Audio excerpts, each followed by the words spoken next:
हाँ जी, टॉपिक है किसान आंदोलन।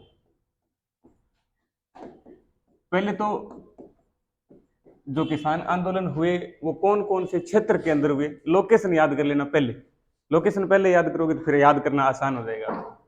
जैसे देखो, राजस्थान में आंदोलन के जो मुख्य केंद्र बने वो कौन कौन से। सबसे बड़ा सुव्यवस्थित और संगठित किसान आंदोलन यहां पर हुआ था। इस क्षेत्र को बोलते हैं बिजोलिया। तो ये बिजोलिया किसान आंदोलन। फिर यहां बूंदी क्षेत्र के अंदर एक किसान आंदोलन हुआ जिसको बोलते हैं डाबी किसान आंदोलन। इसके अलावा यहां इस क्षेत्र के अंदर हुआ भगत आंदोलन, इसको भोमट आंदोलन भी बोलते हैं। इसके अलावा इस क्षेत्र के अंदर, अलवर वाले क्षेत्र के अंदर एक तो हुआ मेव किसान आंदोलन, एक हुआ निमूतना किसान आंदोलन। तो मेव किसान आंदोलन और निमूतना किसान आंदोलन का मुख्य केंद्र ये अलवर वाला इलाका। इस क्षेत्र को बोलते हैं शेखावाटी क्षेत्र। यहां पर शेखावाटी किसान आंदोलन हुआ था। इसी स्थान पर चूरू में एक जगह पड़ती है दूधवा खारा, एक किसान आंदोलन है, उसको बोलते हैं अपने दूधवा खारा किसान आंदोलन। तो ये मुख्य मुख्य केंद्र है। इसके अलावा यहां पर एक जगह पड़ती है नागौर के अंदर डाबड़ा, वहां पर डाबड़ा किसान आंदोलन हुआ था। डाबड़ा डीडवाना नागौर में पड़ता है। ये मुख्य मुख्य बड़े बड़े केंद्र बने। ठीक है, मैप पर रख के पहले और इसकी लोकेशन देख लेना कि कौन सा कहां पर है। सबसे बड़ा है वो कौन सा है? बिजोलिया किसान आंदोलन। इस बिजोलिया किसान आंदोलन को पहले देखते हैं अपने। बिजोलिया किसान आंदोलन, बिजोलिया जगह है कहां पर? भीलवाड़ा के अंदर पड़ती है जगह। भीलवाड़ा के अंदर ये जगह। बिजोलिया किसान आंदोलन 1897 में चला था, 1941 तक चला। टोटल कितने साल हो गए? 44 साल हो गए। 44 वर्ष तक चलने वाला भारत का सबसे बड़ा सुव्यवस्थित और संगठित किसान आंदोलन था। टोटल पूछ ले कि कितने सालों तक चला, तो 44 सालों तक चला। तो बस छोड़ दे। बिजोलिया जगह कहां पर पड़ती? बिजोलिया का पुराना नाम हुआ करता था विजावली, और ये विजावली वाला क्षेत्र राणा सांगा ने दिया था अशोक परमार को। अशोक परमार वही अशोक परमार है जो खानवा के युद्ध में राणा सांगा की सहायता करने के लिए जगनेर से आया था। यानी जगनेर के अशोक परमार के साथ राणा सांगा के रिलेशन अच्छे थे, इसीलिए विजावली क्षेत्र अशोक परमार को राणा सांगा ने दिया था। तो इस आंदोलन की शुरुआत होती है, वो क्यों होती है, कारण क्या था? यहां बिजोलिया क्षेत्र के अंदर, बिजोलिया भीलवाड़ा में पड़ता है और भैंसरोडगढ़ चित्तौड़गढ़ में पड़ता है। बिजोलिया से लेकर भैंसरोडगढ़ चित्तौड़गढ़ तक। चित्तौड़गढ़ के दो टुकड़े है ना, दो टुकड़े। छोटे वाला टुकड़ा है वहां पर भैंसरोडगढ़ नामक जगह। तो बिजोलिया भीलवाड़ा से भैंसरोडगढ़ चित्तौड़गढ़ तक का क्षेत्र कहलाता है ऊपरमाल क्षेत्र। इस ऊपरमाल क्षेत्र के अंदर 84 गांव हुआ करते थे। ठीक है, और यहां पर 84 प्रकार के ही कर लिए जाते थे। 84 प्रकार के कर लिए जाते थे। मेन कर देखो, एक तो है लाटा, कुंता, खिचड़ी, बेगार, चंवरी, तलवार बंधाई। तलवार बंधाई ये मुख्य कर है। लाटा कटी फसल पर लिया जाने वाला कर। कोई किसान फसल काट ली है तो उस पर वो कर देगा, जागीरदार कर वसूलने का काम किया करते थे। कुंता खड़ी फसल पर, ये खतरनाक हुआ करता था। खड़ी फसल का अंदाजा लगा लिया जाता है इतनी फसल होगी, और ये अगर फसल खराब हो जाए तो भी कर देना पड़ता, और फसल खड़ी है तो भी, तो ये अंदाजा लगाकर कर लिया जाता था। कुंता खड़ी फसल। खिचड़ी सेना के भोज के लिए लिया जाने वाला कर। मुंह मांगी कीमत ली जाती थी कि सेना का इतना खर्च लगेगा, इतना भोज करवाएंगे, कर दो आप। बेगार लोगों से फ्री में काम करवा लिया करते थे, पैसे नहीं दिया करते थे। चंवरी, लड़की की शादी में चंवरी बनाने की एवज में लिया जाने वाला कर, और ये कर लिया जाता था 5 रुपए से लेकर 13 रुपए तक। 5 रुपए से लेकर 13 रुपए तक बहुत बड़ी धनराशि हुआ करती थी। गरीब परिवार इतने पैसे में शादी कर दिया करते थे। तो इतना कर कोई गरीब परिवार है वो राजा को देगा तो फिर शादी किससे करेगा? ये चंवरी कर लगाया गया 1903 के अंदर। फिर तलवार बंधाई कर, जब कोई राजा का राज्याभिषेक हो रहा है या कोई नया जागीरदार बन रहा है तो उसके तलवार बांधने की परंपरा हुआ करती थी। और राजा का राज्याभिषेक या जागीरदार के राज्याभिषेक के समय लिया जाने वाला कर तलवार बंधाई कर। ये तलवार बंधाई कर वसूला गया 1906 में। 1906 में देखो ऐसा क्या हो गया, बिजोलिया क्षेत्र मेवाड़ के अंदर आया। कोई भी रियासत होती है, रियासत को छोटी छोटी जागीरों में बांटा जाता है और जागीरों का जो प्रमुख होता है उसको जागीरदार कहते हैं। राजा दबाव बनाएगा जागीरदार पर कि कर वसूल, फिर जागीरदार आगे जाकर कर वसूलेगा। यहां इस क्षेत्र के अंदर जो जागीरदार नियुक्त कर रखा था उसका नाम था कृष्ण सिंह। ये सारा का सारा कर वसूलने का काम यहां पर कौन कर रहा है? कृष्ण सिंह कर रहा है। मेन राजा तो उस टाइम फतेह सिंह है, लेकिन फतेह सिंह ने यहां की जिम्मेदारी कृष्ण सिंह को दे रखी कि इतना तू संभाल। तो कृष्ण सिंह की 1906 में मृत्यु हो गई थी, तो उसकी जगह उसका ही रिश्तेदार नया जागीरदार बना जिसका नाम था पृथ्वी सिंह। पृथ्वी सिंह के तलवार बांधी गई और तलवार बंधाई कर वसूला गया था। यहां तक समझ में आ गया? अब इतने प्रकार 84 प्रकार के कर दिए जा रहे तो जनता तो परेशान होगी, यहां के किसान भी परेशान होंगे। तो वहां की जनता शिकायत करेगी इस कृष्ण सिंह की, और किसके आगे शिकायत करेगी? तो वहां के राजा के आगे।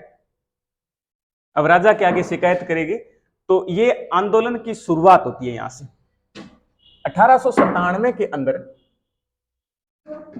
1897 के अंदर गांव का नाम था गिरधरपुरा। गिरधरपुरा गांव में बैठे थे एक बंदे का नाम है साधु सीताराम दास। साधु सीताराम दास के नेतृत्व में गिरधरपुरा गांव में एक सम्मेलन हुआ। किसान इकट्ठे हुए, क्योंकि किसान परेशान थे, कोई बातचीत तो करेंगे कि क्या इलाज किया जाए इसका।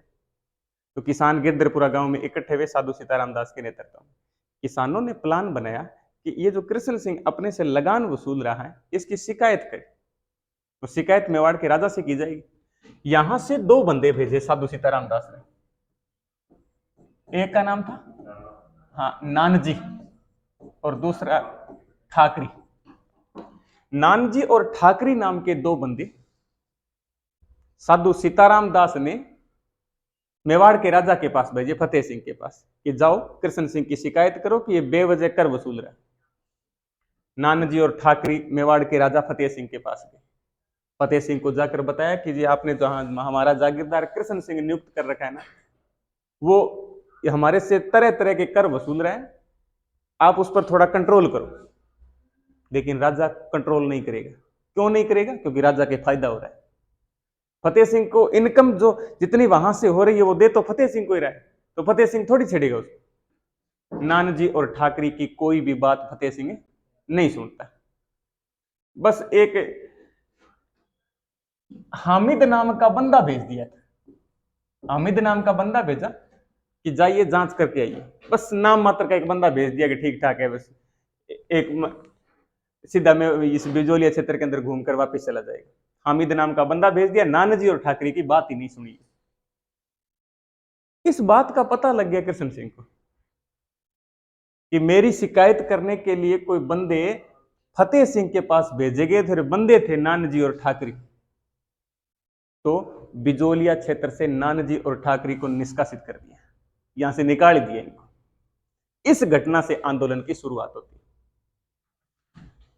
तो इसीलिए बिजोलिया किसान आंदोलन का जनक किसे माना जाता है? साधु सीताराम दास को माना। एक कंफ्यूज करने वाला क्वेश्चन बनता है यहां से। राजस्थान में किसान आंदोलन का जनक पूछे तो विजय सिंह पथिक करना है। अगर बिजोलिया किसान आंदोलन का जनक पूछ ले तो साधु सीताराम दास। ये आंदोलन सुव्यवस्थित रूप से चल पड़ा। बिजोलिया क्षेत्र के अंदर, ऊपरमाल क्षेत्र के अंदर आंदोलन चलता रहा, किसानों ने कर देने से इनकार कर दिया। तो आंदोलन जब चल ही रहा था, उसी टाइम 1916 के अंदर साधु सीताराम दास एक और संस्था बनाते, वहां के किसानों की एक संगठन बनाते 1916 के अंदर। उसका नाम था किसान पंच बोर्ड। किसान पंच बोर्ड नाम की एक संस्था बनाई साधु सीताराम दास ने। अब इस आंदोलन का आगे नेतृत्व कोई संस्था करेगी तो वो कौन करेगी? किसान पंच बोर्ड, और उसका अध्यक्ष है साधु सीताराम दास, और संस्थापक भी साधु सीताराम दास। जब ये आंदोलन 1916 में चल रहा था, उसी टाइम एक और बंदे की एंट्री हो जाती है इस आंदोलन के अंदर, और वहां से एक नया मोड़ लेता है आंदोलन। गुठावली गांव बुलंदशहर यूपी के अंदर एक बंदा था भूप सिंह नाम का। वो रास बिहारी बोस के कहने पर आता है राजस्थान, क्योंकि भारत के अंदर उस टाइम राष्ट्रीय आंदोलन चल रहा था, और राष्ट्रीय आंदोलन के इन दिनों में जो बड़े बड़े नेता थे, उनमें एक तो रास बिहारी बोस का नाम आता था, एक सचिंद्रनाथ सान्याल का नाम आया करता था। ये बहुत बड़े स्वतंत्रता सेनानी हुआ करते थे। तो राजस्थान के अंदर कोई क्रांति करने के लिए या स्वतंत्रता आंदोलन चलाने के लिए रास बिहारी बोस ने भूप सिंह को राजस्थान भेजा, और भूप सिंह राजस्थान में आकर बन जाता है विजय सिंह। ये क्वेश्चन फर्स्ट ग्रेड में पूछा गया है कि विजय सिंह पथिक का मूल नाम क्या था, तो भूप सिंह था। ये रास बिहारी बोस के कहने पर राजस्थान आ गए। राजस्थान में आए तो राजस्थान में सबसे पहले आकर एक बंदा था मदन लाल विल्लू। मदन लाल विल्लू, मदन लाल विल्लू नाम का बंदा, जो विजय सिंह पथिक को साधु सीताराम दास के पास लेके जाता है। साधु सीताराम दास के पास लेके जाता है। जहां साधु सीताराम दास और विजय सिंह पथिक दोनों की मुलाकात होती है, वो जगह कौन सी थी? तो ओछड़ी नामक स्थान, चित्तौड़गढ़ में एक स्थान पड़ता है ओछड़ी। उस ओछड़ी नामक स्थान पर साधु सीताराम दास और विजय सिंह पथिक की मुलाकात। साधु सीताराम दास विजय सिंह पथिक के विचारों से प्रभावित थे, और विजय सिंह पथिक साधु सीताराम दास के विचारों से प्रभावित थे, क्योंकि विजय सिंह पथिक को तो जिम्मेदारी दी गई है कि राजस्थान में जाकर आंदोलन छेड़ना है, और इधर साधु सीताराम दास ने आंदोलन छेड़ ही रखा है। तो साधु सीताराम दास ने कहा कि आज के बाद इस आंदोलन का नेतृत्व मैं छोड़ता हूं और तू करेगा। विजय सिंह पथिक की बातों से सबसे ज्यादा प्रभावित हुआ बंदा माणिक्यलाल वर्मा। माणिक्यलाल वर्मा सबसे ज्यादा प्रभावित हुआ, इसीलिए माणिक्यलाल वर्मा ने विजय सिंह पथिक को अपना गुरु बना लिया था। माणिक्यलाल वर्मा का गुरु पूछे तो विजय सिंह पथिक। अब आंदोलन ने विजय सिंह पथिक के हाथ में आ गया। विजय सिंह पथिक ने बहुत ही सुव्यवस्थित तरीके से आंदोलन को चलाया था। अच्छा नेतृत्व किया था इस बंदे ने। तो विजय सिंह पथिक आंदोलन का नेतृत्व कर रहे थे, उसी टाइम इन्होंने एक संस्था बनाई। 1917 के अंदर एक संस्था बनी, उस संस्था का नाम था ऊपरमाल पंच बोर्ड। याद रखना, किसान पंच बोर्ड है वो तो साधु सीताराम दास का है, ऊपरमाल पंच बोर्ड है वो विजय सिंह पथिक है। ऊपरमाल पंच बोर्ड नाम की एक संस्था बनाई, जिसका सरपंच बनाया गया श्री मन्ना पटेल को। संस्थापक तो विजय सिंह पथिक है, लेकिन इसका पंच कौन है? तो श्री मन्ना पटेल। पहले तो वो किसान पंच बोर्ड नाम की संस्था तो वो चल ही रही थी, आंदोलन कर ही रही थी। अब एक नई संस्था और बन गई है, जिसका नाम है ऊपरमाल पंच बोर्ड। इस ऊपरमाल पंच बोर्ड की जो स्थापना की गई, वो हरियाली अमावस्या के दिन की गई। हरियाली अमावस्या कब आती है भैया? श्रावण अमावस्या को आती है। इस दिन दो मेले भी लगते राजस्थान में। एक तो गुरुद्वारा बुड्ढा जोहड़, कौन? हाँ, पंच लिखा आ जाए तो भी ठीक है, अध्यक्ष लिखा जाए तो भी ठीक। तो हरियाली अमावस्या को दो मेले लगते हैं राजस्थान में। एक तो गुरुद्वारा बुड्ढा जोहड़ मेला लगता है, और एक लगता है मांगली आवास मेला अजमेर के अंदर। ये दो मेले भी लगते हैं हरियाली में। तो तीनों बातें इकट्ठे याद कर लेना। एक तो ऊपरमाल पंच बोर्ड बनाया गया इस दिन, और एक ये दो मेले लगते हैं, गुरुद्वारा बुड्ढा जोहड़ मेला और मांगली आवास मेला। तो ऊपरमाल पंच बोर्ड नाम की एक संस्था बना दी। अब इस संस्था ने थोड़े समय तक उग्र रूप ले लिया था। स्पष्ट मना कर दिया कि कर नहीं देंगे, जो भी कर लेने के लिए फतेह सिंह का कोई सैनिक आता है तो उसके साथ मारपीट करेंगे। जब मारपीट करेंगे तो फतेह सिंह नाराज होगा। फतेह सिंह ने विजय सिंह पथिक और इन सभी को पकड़ने के लिए सेना भेजी। सेना भेजी तो साधु सीताराम दास को पकड़ लिया गया। साधु सीताराम दास को पकड़ लिया गया। एक यहां पर बंदा था नारायण पटेल, नारायण पटेल, उसको भी पकड़ लिया गया। तीसरा बंदा एक प्रेमचंद भील नाम का बंदा था, उसको भी पकड़ लिया गया। जब इन तीनों को पकड़ा गया तो ये आंदोलन और उग्र हो जाता है। तो फतेह सिंह को टेंशन होगी। फतेह सिंह ने क्या किया, नारायण पटेल को छोड़ दिया, लेकिन दो बंदे फिर भी गिरफ्तार रखे। फिर धीरे धीरे आंदोलन और उग्र होता गया तो दोनों को छोड़ना पड़ा। यहां से विजय सिंह पथिक चले गए मुंबई। मुंबई चले गए। मुंबई जाकर मुंबई में बैठे थे गांधी जी। गांधी जी को जाकर कहा, उस टाइम गांधी जी चंपारण सत्याग्रह का और एक अहमदाबाद मिल मजदूर आंदोलन का इनका सफल नेतृत्व कर चुके थे। तो विजय सिंह पथिक को लगा कि अगर गांधी जी इस आंदोलन का नेतृत्व संभाल ले तो और भी व्यवस्थित रूप मिल सकता है इस आंदोलन को। वो गए वहां पर। विजय सिंह पथिक ने जाकर वहां गांधी जी को बताया कि यार हमारे तो ये सिस्टम हो गया है, हम आंदोलन का नेतृत्व कर रहे हैं, कर नहीं दे रहे हैं, और फतेह सिंह क्या कर रहे हैं कि हमारे ऊपर आक्रमण करने के लिए सेना भेज रहे हैं। गांधी जी ने अपने निजी सचिव को भेजा। 1918 के अंदर गांधी जी का निजी सचिव बिजोलिया आता है, जिसका नाम था महादेव देसाई। महादेव देसाई बिजोलिया आया। महादेव देसाई ने आकर फतेह सिंह को कहा कि अगर अब की बार तूने आर्मी भेज दी ना अटैक करने के लिए, तो इस आंदोलन का नेतृत्व आज के बाद विजय सिंह पथिक नहीं संभालेंगे, गांधी जी संभालेंगे। तब डर के मारे इसके फतेह सिंह ने क्या किया, 1919 के अंदर एक जांच आयोग गठित किया था। उस जांच आयोग का नाम था बिंदुलाल भट्टाचार्य जांच आयोग। बिंदुलाल भट्टाचार्य जांच आयोग का गठन किया गया 1919 में बिजोलिया किसान आंदोलन की जांच करने के लिए। 1919 में ही विजय सिंह पथिक ने एक और संस्था बना दी, मारवाड़ सेवा संघ के नाम से, वर्धा महाराष्ट्र के अंदर। उस मारवाड़ सेवा संघ का मुख्यालय 1920 में आ गया अजमेर। अब तीन बड़ी बड़ी संस्थाएं होगी, एक तो ऊपर माल पंच बोर्ड है, एक किसान पंच बोर्ड है, एक मारवाड़ सेवा संघ। ये आंदोलन को व्यवस्थित तरीके से आगे बढ़ा रहे तो उसी टाइम 1922 ईस्वी के अंदर एक अंग्रेज था Robert Holland. Robert Holland Bijolia आ गया। रॉबर्ट हॉलैंड बिजोलिया आया और जो 84 प्रकार के कर लगा रखे थे, उन 84 में से 35 कर माफ कर दिए गए। लेकिन यहां के किसानों ने यह बात नहीं मानी। किसानों का मानना था कि यहां पर नुकसान बहुत हो रहा है, कर सारे के सारे माफ होने चाहिए, 35 से काम नहीं चलेगा। यहां तक इतने सालों से हमने संघर्ष कर लिया तो आगे भी कर लेंगे, लेकिन कर सारे के सारे माफ करवाएंगे हम। तो रॉबर्ट हॉलैंड आया 1922 में, 84 में से 35 कर माफ किए, लेकिन आंदोलन समाप्त नहीं। 1927 के अंदर विजय सिंह पथिक आंदोलन का नेतृत्व छोड़ देते हैं। बीच में 4-5 साल 1923 से लेकर 1927 तक 4 साल तो जेल में ही रहे थे, जेल में रहकर आंदोलन का नेतृत्व किया था। लेकिन 1927 में विजय सिंह पथिक रिहा हो गए। रिहा होते ही इस आंदोलन का नेतृत्व छोड़ दिया। आंदोलन का नेतृत्व 3 बंदों ने संभाल लिया।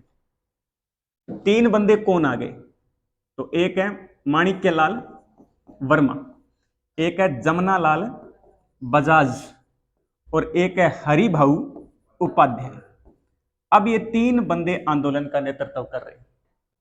इन्होंने भी बहुत सुव्यवस्थित रूप दिया था इस आंदोलन को। 1927 से लेकर 1941 तक ये 3 बंदे नेतृत्व करते हैं आंदोलन का।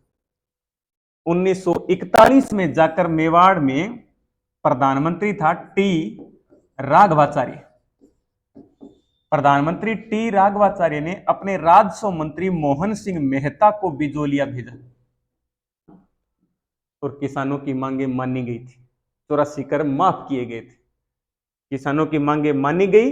1941 में यह आंदोलन समाप्त हुआ था।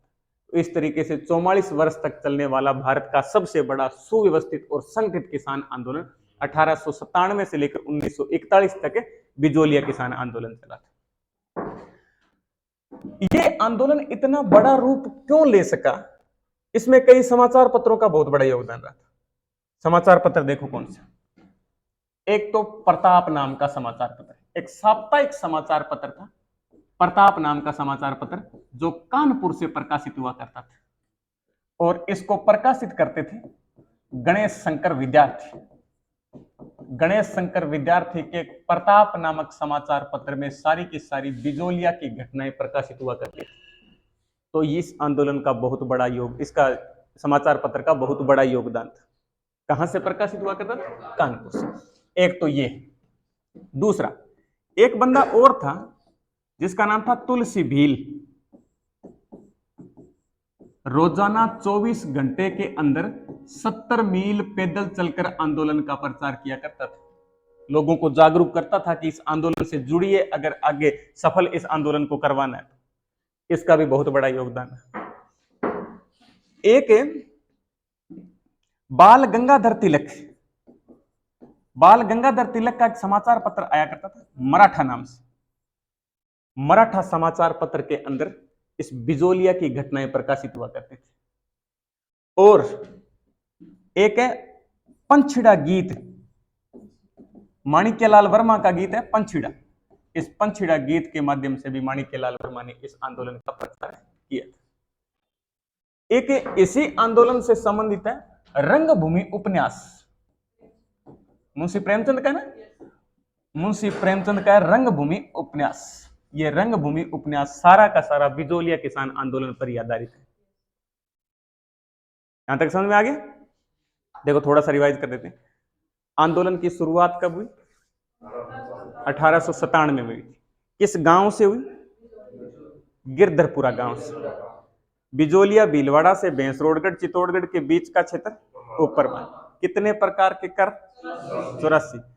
मेवाड़ रियासत बहुत बड़ी हुआ करती थी, लेकिन इस एरिया का मेवाड़ में जो बिजोलिया क्षेत्र था उसका जागीरदार कौन था? कृष्ण सिंह। 1906 के बाद कौन बन गया? पृथ्वी सिंह बन गया था। तो 1906 में तलवार बंधाई कर भी वसूला गया था। इस आंदोलन की शुरुआत किसने की? साधु सीताराम दास। दो बंदे कौन कौन भेजे गए? नानाजी और ठाकरी, दोनों को भेजा गया। किसके पास? फतेह सिंह के। फतेह सिंह ने कौन सा बंदा भेजा यहां की जांच करने के? हामिद नाम का बंदा भेजा था। 1916 के अंदर साधु सीताराम दास किस संस्था की स्थापना? किसान पंच बोर्ड की करते हैं। और 1916 के अंदर इस आंदोलन का नेतृत्व आ जाता है विजय सिंह पथिक के पास। विजय सिंह पथिक का मूल नाम भूप सिंह। जहां साधु सीताराम दास और विजय सिंह पथिक की मुलाकात होती है वो जगह ओछड़ी, चित्तौड़गढ़ में ओछड़ी।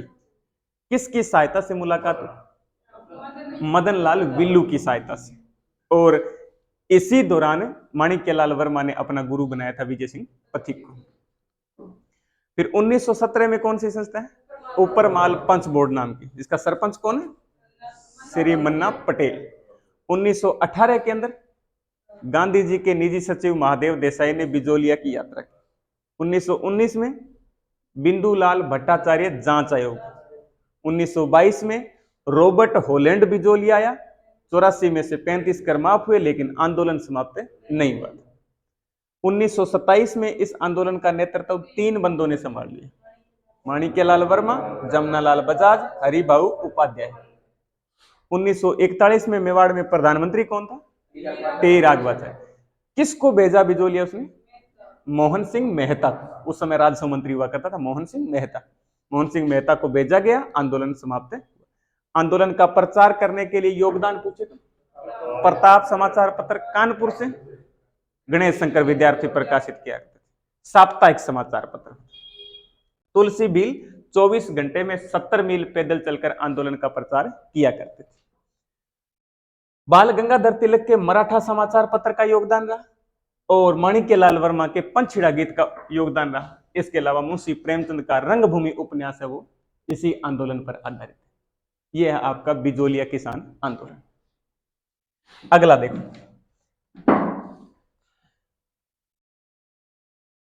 बिजोलिया के अलावा एक है निमूचना किसान आंदोलन। निमूचना नामक जगह पड़ती है अलवर के अंदर।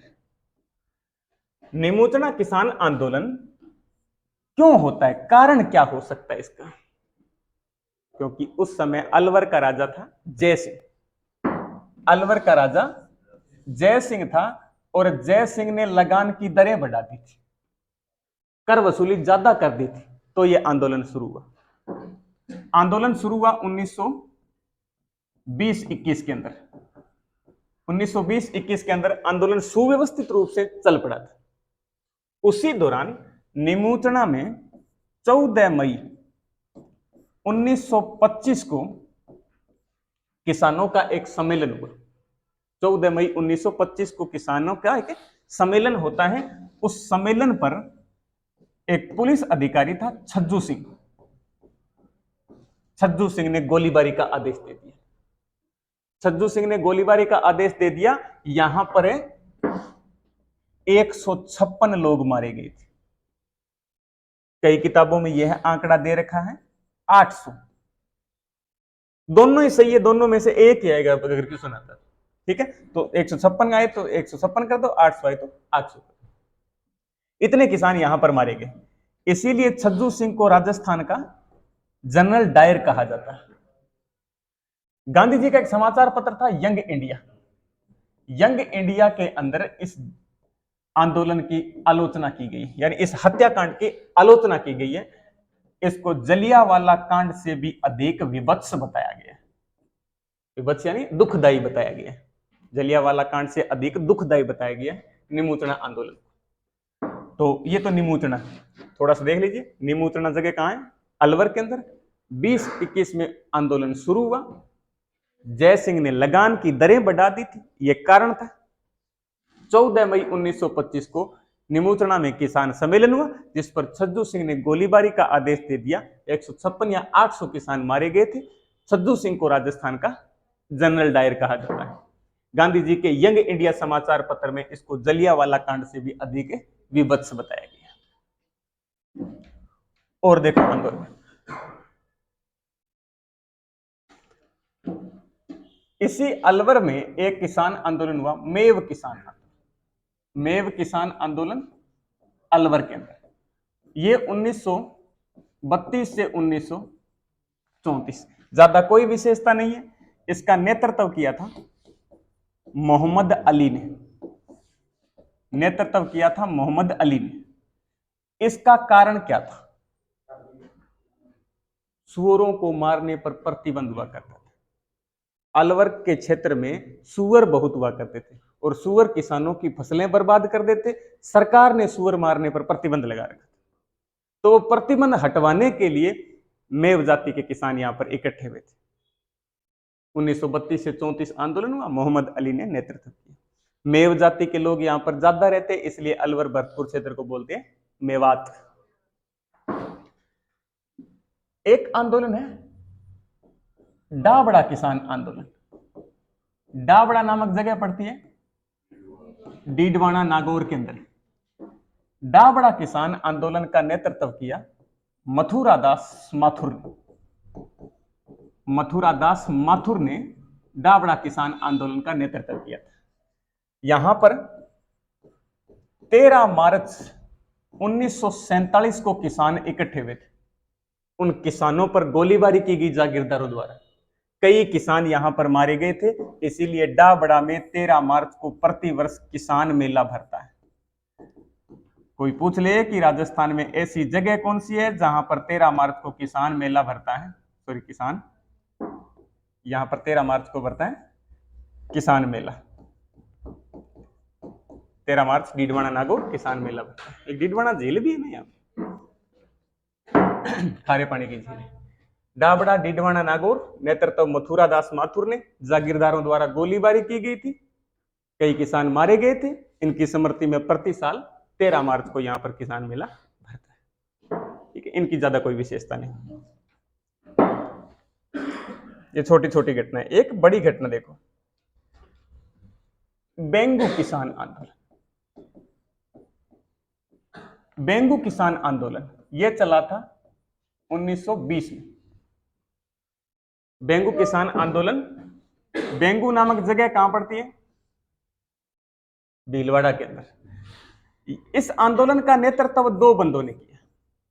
एक नेतृत्व करता है प्रत्यक्ष रूप से, एक नेतृत्व करता है अप्रत्यक्ष रूप से।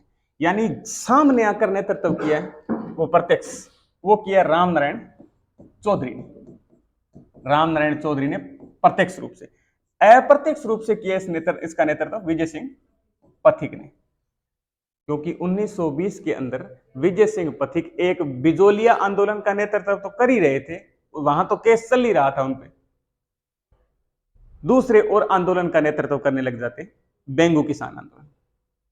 तो सरकार ने क्या किया, विजय सिंह पथिक पर मेवाड़ आने पर रोक लगा दी, ये बंदा मेवाड़ नहीं आएगा। तो विजय सिंह पथिक ने अजमेर में रहकर दोनों आंदोलनों का नेतृत्व किया था। इसलिए अप्रत्यक्ष रूप से नेतृत्व इसका विजय सिंह पथिक ने किया। तो यहां पर किसानों से जो कर लिए जाते थे वो 25 प्रकार के कर लिए जाते थे, इसलिए आंदोलन की शुरुआत होती। तो यहां के किसानों और यहां के जागीरदार के बीच एक समझौता होता है। बारसोली नामक जगह पर समझौता आता है, जिसको बोल्शेविक समझौते की संज्ञा दी। जगह का नाम था बारसोली, इसलिए बारसोली समझौता भी कहते हैं। बोल्शेविक समझौता की उपमा दी जाती है। कब होता है ये? 1922 में। किसानों और यहां के जागीरदार अनूप सिंह के मध्य समझौता होता है, लेकिन इसको माना नहीं गया था। फिर इस आंदोलन की जांच करने के लिए एक संस्था बनाई गई, ट्रेंच आयोग। अंग्रेज था एक ट्रेंच, उसके नेतृत्व में एक संस्था बनाई गई आंदोलन का जांच करने के लिए, ट्रेंच आयोग। जैसे बिजोलिया की जांच करने के लिए तो बिंदुलाल भट्टाचार्य जांच आयोग, और बेंगू की जांच करने के लिए ट्रेंच आयोग। यहां पर क्या होता है, घटना है 13 जुलाई 1923 की। जगह का नाम है गोविंदपुरा। गोविंदपुरा नामक स्थान पर किसान इकट्ठे हुए।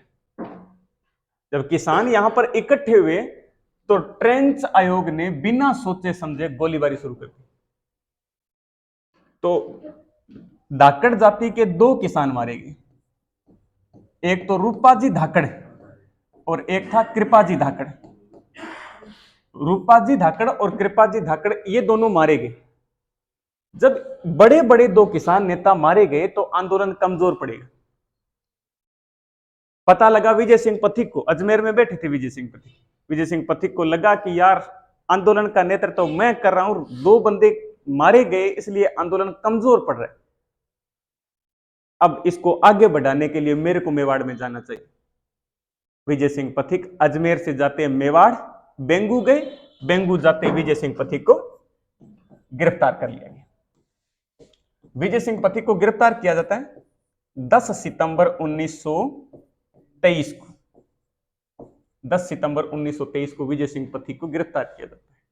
1923 से लेकर 1927 तक जेल में रहे थे, और 1927 में जैसे जेल से निकले आंदोलनों का नेतृत्व छोड़ दिए, समाज सुधार के कार्यों में जुट गए, विधवा पुनर्विवाह को बढ़ावा दिया।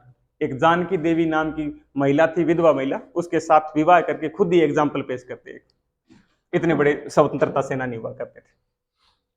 तो बेंगू किसान आंदोलन क्यों हुआ? 25 प्रकार के कर। प्रत्यक्ष रूप से नेतृत्व रामनारायण चौधरी, अप्रत्यक्ष रूप से विजय सिंह पथिक। किसानों और अनूप सिंह के बीच एक समझौता हुआ पारसोली नामक स्थान पर, इसको बोल्शेविक समझौता कहते हैं। आंदोलन की जांच करने के लिए ट्रेंच आयोग। गोविंदपुरा गांव में 13 जुलाई 1923 को सम्मेलन हुआ, जिस पर रूपाजी और कृपाजी धाकड़े ट्रेंच आयोग द्वारा गोलीबारी की गई, उसमें मारे गए थे। आंदोलन कमजोर पड़ने लगा तो विजय सिंह पथिक अजमेर से मेवाड़ गए। मेवाड़ जाते ही 10 सितंबर 1923 को उनको गिरफ्तार किया गया था। और देखो,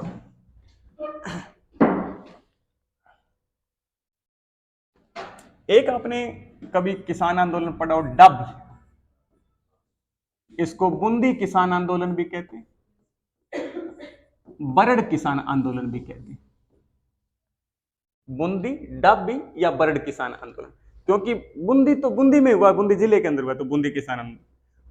बूंदी जिले की डाबी तहसील में हुआ, इसलिए डाबी किसान आंदोलन कहते हैं।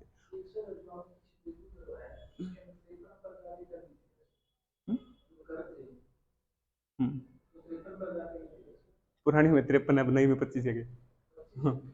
तो डाबी, बूंदी या बरड़, बूंदी तो जिले में हुआ इसलिए बूंदी के आंदोलन कहते हैं, डाबी तहसील में हुआ इसलिए कहते हैं। बूंदी का जो पश्चिमी पथरीला भाग है ना, उसको बरड़ क्षेत्र कहते हैं, उस भाग में यह आंदोलन हुआ, इसलिए बरड़ आंदोलन कहते हैं। 1920-21 में ये चला था।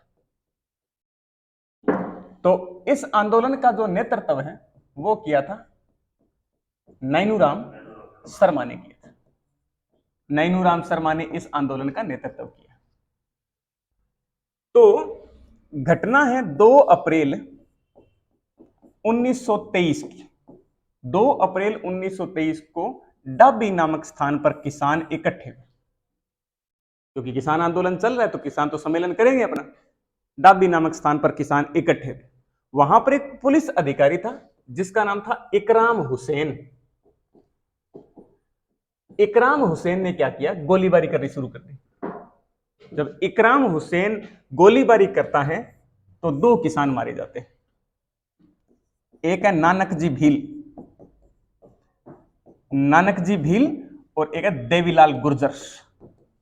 नानक जी भील और देवीलाल गुर्जर घटनास्थल पर मारे जाते हैं, और दोनों किसान झंडा गीत गाते हुए शहीद हुए थे। कोई पूछे कि झंडा गीत गाते हुए कौन से किसान मारे गए, तो नानक जी भील और देवीलाल गुर्जर मारे गए थे। नानक जी भील की शहादत पर माणिक्यलाल वर्मा जी ने एक गीत गाया था। कौन सा गीत गाया? अर्जी गीत। 2 गीत फेमस हुए माणिक्यलाल वर्मा के, एक तो पंचेड़ा जिसमें बिजोली आंदोलन का प्रचार किया, और एक अर्जी गीत जो नानक जी भील की शहादत पर गाया। तो बूंदी, डाबी या बरड़ किसान आंदोलन 1920-21 में चला। नैनूराम शर्मा ने नेतृत्व किया है। 2 अप्रैल 1923 को पुलिस अधीक्षक इकराम हुसैन द्वारा गोलीबारी की गई, जिसमें नानक जी भील और देवीलाल गुर्जर घटनास्थल पर मारे गए थे झंडा गीत गाते। नानक जी भील की शहादत पर माणिक्यलाल वर्मा ने कौन सा गीत गाया? अर्जी गीत गाया।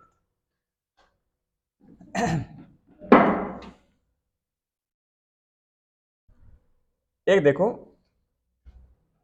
ब्रिटेन की संसद के अंदर सबसे ज्यादा कोई किसान आंदोलन चर्चा में रहा, वो कौन सा है? ब्रिटेन की संसद के अंदर ज्यादा कोई किसान आंदोलन चर्चा में रहा, वो है शेखावाटी किसान आंदोलन। सबसे ज्यादा चर्चा इसी पर हुई है। तो शेखावाटी किसान आंदोलन, ये आंदोलन शुरू किया गया 1920 के अंदर। इस आंदोलन की वैसे तो कई किताब में आपको 1932 भी मिल जाएगी, लेकिन वैसे इनकी संस्था वगैरह स्थापित की गई तो पहले शुरू हो गया था। 1920 के अंदर शुरू हुआ। शेखावाटी किसान आंदोलन के दौरान एक सम्मेलन होता है, कटराथल सम्मेलन। सम्मेलन होता है कटराथल सम्मेलन, जगह का नाम है सीकर के अंदर कटराथल। कटराथल सम्मेलन, कटराथल सम्मेलन की सबसे खास बात, ये तो 25 अप्रैल 1934 को हुआ। 25 अप्रैल 1934। सबसे खास बात यह है कि इस सम्मेलन के अंदर 10,000 महिलाएं इकट्ठी हुई। 10,000 महिलाएं इकट्ठी होना बहुत बड़ी बात होती है, तभी तो ब्रिटेन की संसद में ज्यादा चर्चा में रहता है। 10,000 महिलाएं इकट्ठी हुई, और ये इतनी महिलाएं इकट्ठी हुई वो किसके नेतृत्व में होती है? किशोरी देवी के नेतृत्व में। किशोरी देवी नाम के शेखावाटी क्षेत्र के अंदर महिला थी, उसके नेतृत्व में 10,000 महिलाएं इकट्ठी हो गई थी कटराथल सम्मेलन। और यहां पर जो मुख्य वक्ता थी, यानी भाषण देने वाली जो महिला थी, वो कौन थी? उत्तमा देवी। वक्ता कौन थी? उत्तमा देवी थी। इस आंदोलन में एक हत्याकांड होता है जिसको अपने बोलते हैं कुदन हत्याकांड। कुदन हत्याकांड पूरा 1 साल बाद कटरा थल सम्मेलन के पूरा नेट एक साल बाद 25 अप्रैल 1935 को 25 अप्रैल 1935 को कुदन हत्याकांड हुआ। कुदन हत्याकांड कब क्यों होता है? देखो, यहां कुदन नामक स्थान पर एक महिला थी, दापी देवी। दापी देवी के नेतृत्व में यह कहा गया कि यहां के लोगों को कर नहीं देना है, यहां के राजा को या यहां के जागीरदार को कर नहीं देना, कर नहीं देगा। तो यहां एक अंग्रेज था, कैप्टन वेब। कैप्टन वेब नामक एक अंग्रेज द्वारा गोलियां बरसाई गई थी, कई किसान यहां पर मारे गए थे। तो दोबारा देखिए, शेखावाटी किसान आंदोलन 1920 में कटरा थल सीकर के अंदर महिलाओं का एक सम्मेलन हुआ 25 अप्रैल 1934 को।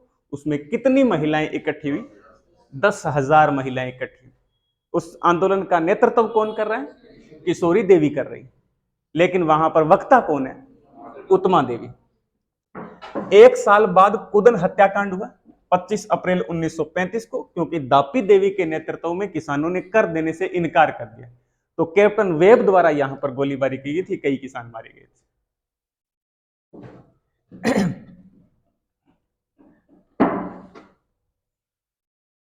एक है दूधवा खारा किसान आंदोलन।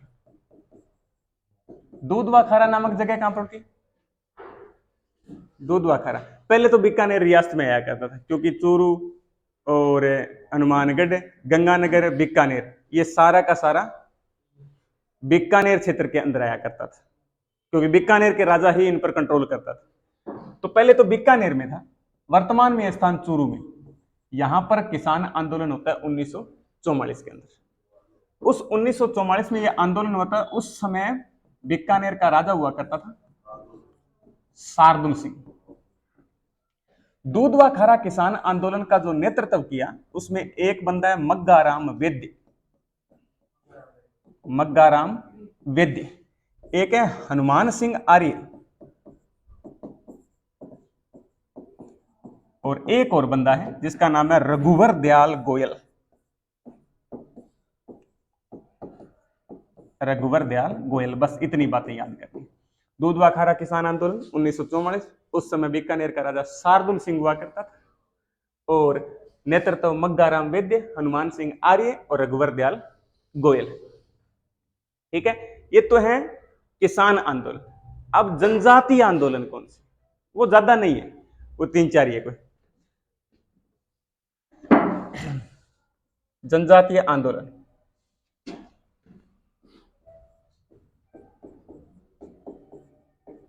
जनजातीय आंदोलन। जनजातीय आंदोलन होगा वो ज्यादातर आदिवासी इलाके के अंदर ही होगा। किसानों को, चलो एक बात मानते हैं, किसानों को आंदोलन करना पड़ा, कारण था उन पर लगान की दरें बढ़ाई गई, कई जगह सूरों को मारने पर प्रतिबंध था, वो कारण था। मेन कारण 90% है वो कर वसूलना ही था। सलाह करके कर लगा दिया करते थे, तो किसान नाराज थे, आंदोलन किया करते थे। इनकी क्या दिक्कत थी?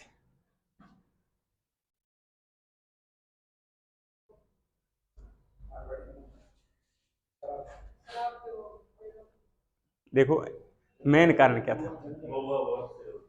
हाँ, मेन कारण इनका क्या था? पहले राजा महाराजाओं के काल में सेना में भी हुआ करते थे और आदिवासी इलाकों में रहा करते थे, इनके कोई दिक्कत नहीं थी। जब अंग्रेज आ गए भारत के अंदर, तो अंग्रेज भारत के अंदर प्रशासनिक व्यवस्था है वो अपने वाली चलाएंगे। अपने वाला पुराना डर है वो छोड़ दिया इन लोगों ने, अब वो अपनी प्रशासनिक व्यवस्था चलाएंगे। बाकी जो जातियां थी उनके तो समझ में आ गया कि ठीक है, ये प्रशासनिक व्यवस्था थोड़ी सुधर रही है, लेकिन इनके समझ में नहीं है। इनके समझ में नहीं है, ये कह रहे कि हमारी संस्कृति को मिटा रहे हैं ये लोग, इसलिए हम इसका विरोध करेंगे। तो ये मेन कारण था इनका, नई प्रशासनिक व्यवस्था इनके समझ में नहीं आई। तो जनजातीय आंदोलन में एक चलता है भूमट भील आंदोलन। कभी नाम पढ़ा होगा भूमट भील आंदोलन। भूमट भील आंदोलन अब बोमट के नाम से आपको अगर कोई क्षेत्र पढ़ा है पहले तो पता लग जाएगा कि बोमट क्षेत्र कौन सा है। कहां पर है बोमट क्षेत्र? उदयपुर और डूंगरपुर में। और उदयपुर डूंगरपुर गुजरात वाले बॉर्डर के टच करता है ना वो इलाका, वहां पर है। तो उदयपुर डूंगरपुर आदिवासियों का इलाका है, वहीं पर होगा ही। तो बोमट क्षेत्र में भील आंदोलन चला, इसको भगत आंदोलन भी कहते हैं। भगत आंदोलन क्यों कहते हैं? क्योंकि भीलों का सामाजिक उत्थान करने के लिए, सामाजिक उत्थान करने के लिए, उनको भगत बनाने के लिए आंदोलन चलाया गया, इसलिए भगत आंदोलन कहते हैं। यहां पर इनका नेतृत्व संभालते हैं गोविंद गिरी या गोविंद गुरु, ये नेतृत्व संभालते हैं। भीलों के बहुत बड़े नेता हुआ करते थे गोविंद गुरु। वैसे एक चीज है कंफ्यूज करने वाली, इनका जन्म है वो बंजारा जाति में हुआ है, लेकिन भीलों के गुरु है। ये रीट में आया था एक बार कि गोविंद गुरु का जन्म किस परिवार में हुआ, बंजारा परिवार में हुआ। इन्होंने भीलों का सामाजिक उत्थान करने के लिए खुद का एक संगठन बनाया जिसको अपने बोलते हैं संप सभा। संप सभा, और संप सभा आदिवासी इलाके के अंदर ही होगी, उदयपुर के टच करता है सिरोही। संप सभा की स्थापना कहां पर की? सिरोही के अंदर। एक संप सभा नाम की एक संस्था बना दी जिसके अंदर समझदार लोग हुआ करते थे जो भीलों को समझाने का काम किया करते थे कि ये कोई गलत चीज है उसको छोड़ना है, सही चीज को अपनाना है। तो संप सभा का पहला वार्षिक अधिवेशन हुआ 1903 के अंदर। पहला वार्षिक अधिवेशन 1903 के अंदर हुआ। भील जनजाति के लोगों को पता चल जाता था कि इतनी इतनी तारीख को वहां पर सम्मेलन है, गोविंद गुरु ने बुलाया, तो वो जाया करते थे। यह सम्मेलन बहुत बड़ा रूप लेने लगा। इस बात की सरकार को टेंशन होगी कि गोविंद गिरी के नेतृत्व में कितना ही बड़ा आंदोलन हो सकता है। और लेकिन गोविंद गिरी एक अच्छे इंसान थे, वो सामाजिक उत्थान करने का काम किया करते थे। खुद तपस्या करने वाला बंदा, खुद धूनी के पास बैठने वाला बंदा क्या आंदोलन करेगा? वो तो समझाने का काम ही किया करता था। घटना है 17 नवंबर 1913 की। गोविंद गुरु ने सम्मेलन बुलाया, वो मानगढ़ पहाड़ी के ऊपर बुलाया। गोविंद गुरु ने सम्मेलन बुलाया, वो मानगढ़ पहाड़ी के ऊपर बुलाया। बांसवाड़ा के अंदर मानगढ़ पहाड़ी, वहां पर बुलाया। सरकार को शक हो गया कि आंदोलन करेगा। गोविंद गुरु ने वहां पर धूनी जगा ली और तपस्या करनी शुरू कर दी। लोग वहां पर इकट्ठे हो गए। सरकार ने क्या किया? गोलियां बरसानी शुरू कर दी। जब गोलियां बरसानी शुरू की गई तो यहां पर 1500 भील मारे गए थे। इसको राजस्थान का जलियांवाला कांड या दूसरा जलियांवाला कांड कहते हैं। दूसरा जलियांवाला कांड कहते हैं। राजस्थान का जलियांवाला कांड पूछे तो भी मानगढ़ पहाड़ी पर हुआ, और दूसरा जलियांवाला कांड किसे कहते हैं तो मानगढ़ पहाड़ी वाला, गोविंद गिरी के नेतृत्व में। फिर गोविंद गिरी को पकड़ने की कोशिश की गई, लेकिन गोविंद गिरी यहां से गायब हो गए। गोविंद गिरी यहां से गायब हो गए। फिर गांधी जी के कहने पर गोविंद गिरी ने आत्मसमर्पण किया था। फिर गांधी जी का पॉलिटिकल एजेंट हुआ करता था मणिलाल कोठारी। मणिलाल कोठारी ने इनकी पैरवी की थी। इनके वकील थे वो मणिलाल कोठारी थे। मणिलाल कोठारी के प्रयासों से जेल से रिहा हुए 1936 में जाकर। 1929 में गिरफ्तार हुए, 1936 में जाकर रिहा हुए, और रिहा होकर कंबोई नामक स्थान पर चले गए थे गुजरात के अंदर। अपना अंतिम समय वहीं पर बिताया था। तो ये भौमट आंदोलन हुआ। एक आदिवासियों में एक आंदोलन और है जिसको बोलते हैं अपने एक की आंदोलन। एक की आंदोलन, एक की इक्की, ऐसे याद करो। 1921 में चला। किसानों की मांगे कितनी? तो वो भी 21 ही। किसानों की मांगे 21। इन 21 मांगों को कहते हैं मेवाड़ की पुकार। इस एक ही आंदोलन का नेतृत्व किया है मोतीलाल तेजावत ने। मोतीलाल तेजावत, जिनको आदिवासियों का मसीहा भी कहते हैं और इनको बाबूजी के नाम से भी जाना जाता है। घटना है 6 मार्च की। कई किताबों में आपको 7 मार्च भी मिल जाएगा। 6 मार्च 1922 की। जगह का नाम है नीमड़ा। मोतीलाल तेजावत के नेतृत्व में नीमड़ा गांव में किसान इकट्ठे हुए। नीमड़ा गांव में किसान इकट्ठे हुए तो एक पुलिस अधिकारी हुआ करता था जिसका नाम था मेजर सट्टन। मेजर सट्टन ने गोलीबारी का आदेश दे दिया। मेजर सट्टन ने जब गोलीबारी का आदेश दिया तो MBC यानी मेवाड़ भील कोर सैनिक टुकड़ी द्वारा गोलीबारी की गई थी और इस हत्याकांड में 1200 लोग मारे गए थे। मानगढ़ पहाड़ी पर 1500 मारे गए, यहां पर 1200 लोग मारे गए थे। मेवाड़ भील कोर नाम की एक संस्था थी जिसकी स्थापना की गई थी 1841 में। मेवाड़ के राजा सरदार सिंह के काल में एक पुलिस की टुकड़ी बनाई गई थी जिसको मेवाड़ भील कोर बोलते हैं। 1841 में बनाई गई थी जिसका 1950 में राजस्थान पुलिस में विलय कर लिया गया था। इसके द्वारा यहां पर गोलीबारी की गई। गोलीबारी का आदेश दिया था वो किसने दिया? मेजर सट्टन ने दिया था। एक और बचता है वो देखिए, एक है जरायम पेशा कानून। जरायम पेशा कानून। जरायम पेशा कानून ये कानून बना 1924 में। 1929-30 में ये कानून लागू हुआ। 1944 में मुनि मगन सागर ने एक संस्था की स्थापना की, मीणा जनजाति सुधार समिति। मीणा जनजाति सुधार समिति की स्थापना मुनि मगन सागर ने की। 1952 में यह कानून हटा दिया गया था। देखो ये कानून क्या था? जरायम पेशा कानून, क्रिमिनल ट्राइब्स एक्ट के नाम से बोलते हैं इसको। मीणा जनजाति के लोग खुद को क्षत्रिय मानते थे, क्षत्रिय मानते अपराध करते, तो इनके अपराधों पर लगाम लगाने के लिए सरकार ने एक कानून बनाया कि कोई भी मीणा जनजाति का व्यक्ति जो जिंदगी में एक बार अपराध करता है, उसकी एज 12 वर्ष या उससे ज्यादा है, तो उसको रोजाना नजदीकी थाने में हाजिरी लगानी पड़ेगी। इसका मतलब वो कोई जा नहीं सकता अपराध करने के लिए। वो कानून बना 1924 में, लागू 1929-30 में हुआ। कानून को हटाया गया 1952 में। और मीणाओं के गुरु हुआ करते थे मुनि मगन सागर।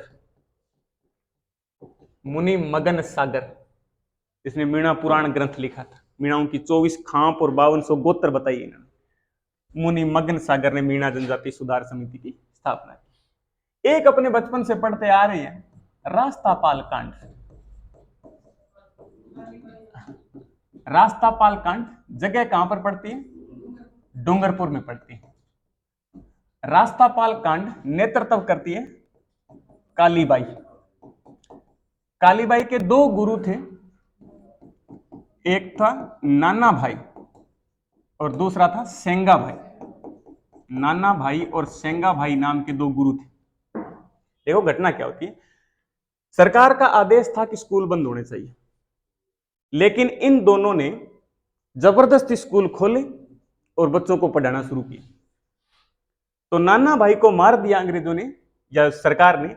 सेंगा भाई को गाड़ी के पीछे घसीट रहे थे। उसी दौरान कालीबाई खेत में घूम रही थी, कोई स्कूल से बंक मार लिया था उस दिन, तो चारा वगैरह काट रही थी। तो वो कालीबाई सेंगा भाई को बचाने की कोशिश करती। उस कोशिश में कालीबाई की गोली लगती। तो इस कोशिश में कालीबाई की गोली लगी 19 जून 1947 को। 2 दिन तक तो जिंदा रही थी, लेकिन 21 जून 1947 को कालीबाई शहीद हो गई थी। इस कालीबाई का स्मारक भी बना ना, गेब सागर झील के किनारे। गेब सागर झील जिसको एडवर्ड झील बोलते हैं, उसके किनारे कालीबाई का स्मारक बना है। और साक्षरता की दृष्टि से दिया जाने वाला राजस्थान का सर्वोच्च पुरस्कार कौन सा है? तो कालीबाई पुरस्कार। ये है आपके किसान आंदोलन और जनजाति आंदोलन।